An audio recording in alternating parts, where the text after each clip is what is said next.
standing out in Web3 Space, personal branding, visibility, and tech evangelism. So, first of all, your brand travel faster, far than your credentials. So, about me, my name is Amani Kanu. I'm a DevRel solution architect, boss company. I'm a tech advocate, career coach, founder of 2 communities, also a founder of Footprint Mentorship. My goal is just very simple my mission is very simple, to help empower and mentor the next generation of tech professionals. So let's go. So I just want us to, this is a simple test for all of us. When you see this, what comes into your mind? First of all, this. People learn that you went and bury that man. Bury that man, okay? This, what comes into your mind? Okay. Once you see this, what comes to your mind? Actually, yeah. Okay. No, exactly. When you see this, what comes into your mind?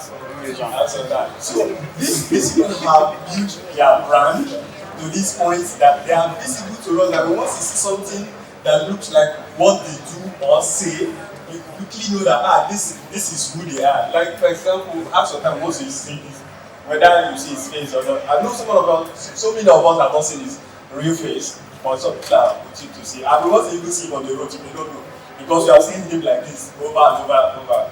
This is his brand. He has like consciously built this for you to see. Okay, so what is personal branding?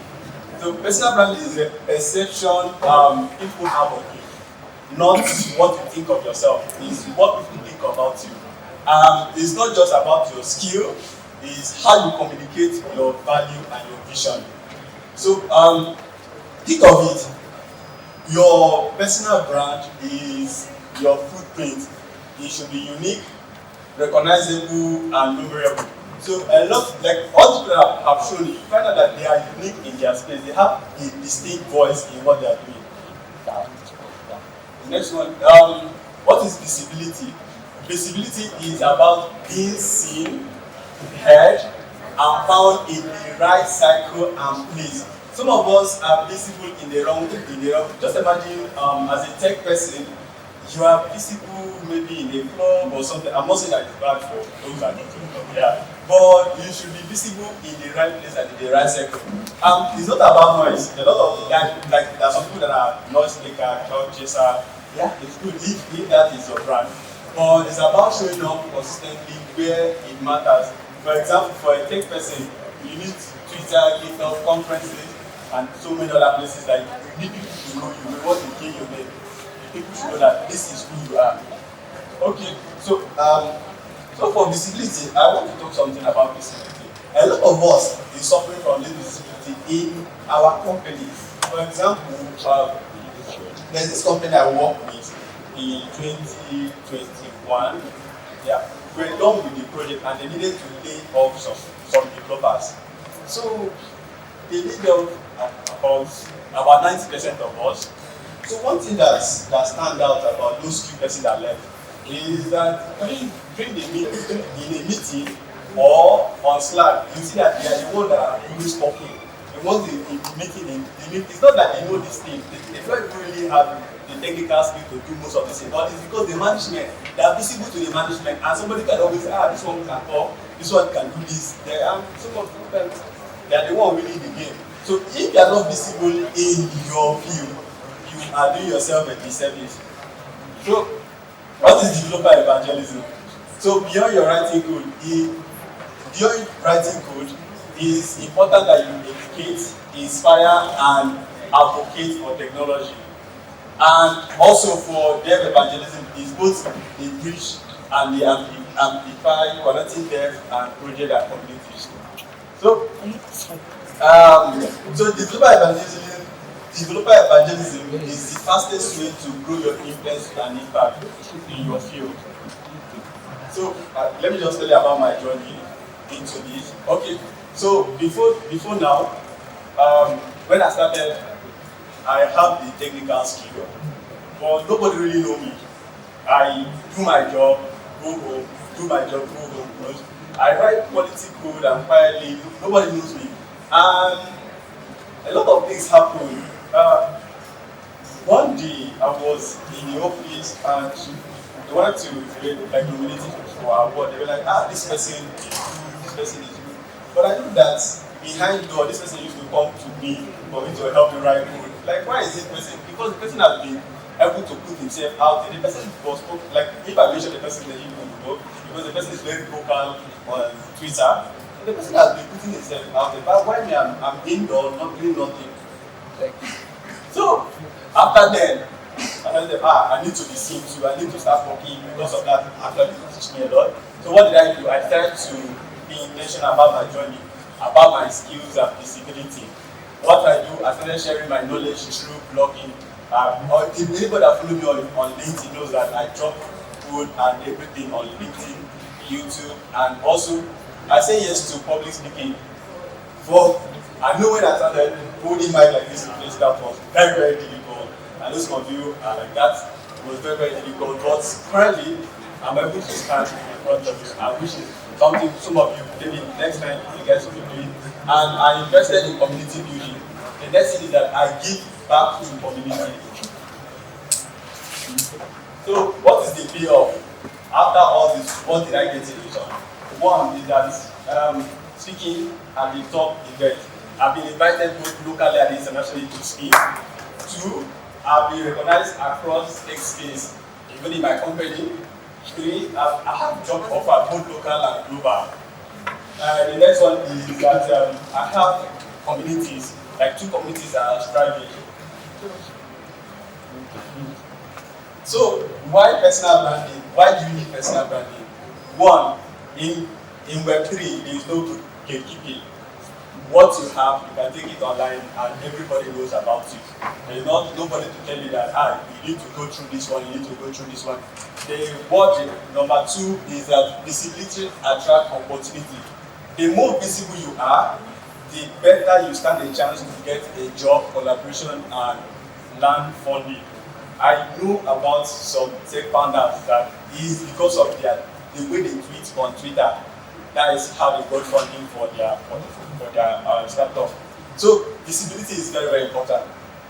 Your story is more powerful than your credentials. Credentials are good, but in Web3, your story carries even more weight. So you need to be able to put yourself out there, tell your story. If you don't tell your story, somebody will tell your story for you. If you don't brand yourself, somebody will be branded. Somebody will put a brand on you. And for that, you need to consciously do this so that nobody will see you in the light that you are not. So what is the how? The how. One thing how you need to start is that first you need to define your voice. Know what you stand for, your niche, and your story. You see all those people that have shown you see that they are standing for one thing.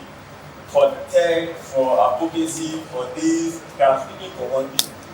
The next one is show up consistently. Show your work, your thoughts, and lesson regularly. So a lot of us just go to you need this thing, but you don't want other people to learn from it. Engage in community, contribute to open source, and also on groups. 4, amplify your impact. Like now, you can speak, you can mentor, collaborate, and expand your reach. Document your journey. This is where it is hard. Some of us, like this year, I was speaking in more than 15 conferences or tech events. But I've not really documented all of them. I'm still suffering from this. So you need to document your journey. For example, those of us that want to, that are aspiring to Japan, global talent visa, this is very, very important for you because documenting your journey will really help you to get those things. So your brand is not what you say about yourself, it's what others say about you when you are not engaged. That is your brand. So what are the platforms that work? There are a lot of platforms as a tech person or those people that are in tech space. One, Twitter, which is the X, LinkedIn, GitHub, a lot, even YouTube. You can do your documentation, then share your knowledge, mentor people through, even WhatsApp group. So, how to evolve your impact? What you need to do is, one, start by building credibility through your project. Okay, share your journey, win and lessons. So there's something that we normally do on LinkedIn. You always share our win, you always share our failure, our lessons. Everybody, if you look at LinkedIn, you see, I did this, I do this, I do that. So try to move from that to sharing your stories. Okay, so the key takeaway, one personal branding is not about being popular, it's about being listened, value and credible. Start small, one project at a time, one story at a time, and one post at a time. So I will leave you with this one thought. Revision to openly promote yourself is not humility. It's sabotage that will not only relegate you to background, but will give visibility and credibility to people with less value than you. So, sorry, I'm currently rushing. We're almost done. So my final note is that in Web3, your brand is your passport. Nurture it, and it will open doors beyond borders. So begin today. Share what you have learned today, and you will see that your training starts now. Thank you. My name is Amani Kanu.